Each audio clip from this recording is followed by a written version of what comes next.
Yeah. Meantime, a school mask showdown. President Biden taking aim at GOP governors as 7 states block mask mandates in classrooms. I'm directing the Secretary of Education, an educator himself, to take additional steps to protect our children. This includes using all of his oversight authorities and legal action, if appropriate, against governors who are trying to block and intimidate local school officials and educators.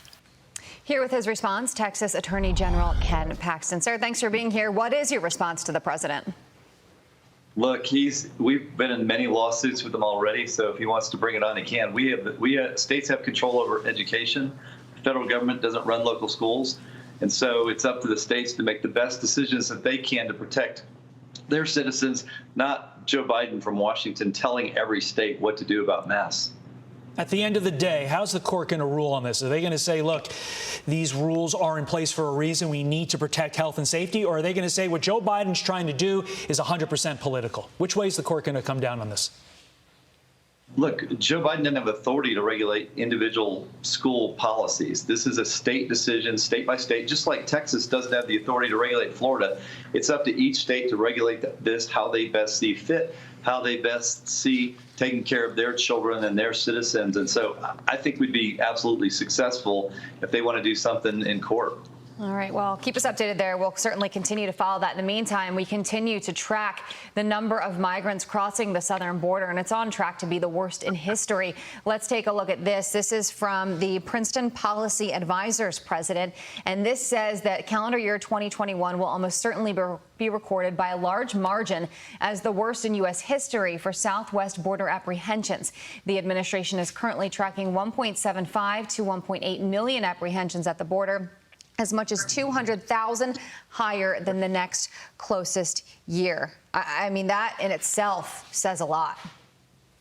It certainly does. I mean, you go back a year ago and the numbers were really good, and they've quickly increased because the Biden administration apparently wanted them to increase because they changed all the policies under the Trump administration that worked, like the Stay in Mexico program and not releasing prisoners into our state that are illegal, that have committed crimes, and not allowing people to come across the border that have COVID. And yet we have literally thousands of people crossing the border, over 200,000 in June, and many of them have COVID. And then they bring them into our state, and then they send them all over the country with COVID.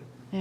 You guys were successful there in a ruling that basically dictates what ICE can and can't do. How confident are you that that ruling is going to hold up and really provide the framework going forward for ICE, not just in the Texas area, but nationally, to do what they need to do to keep us all safe? Yeah, I'm very confident. I know that Joe Biden does not have the authority to ignore federal law. He is doing it. He started doing it on day one, and he's done it with many different types of policies.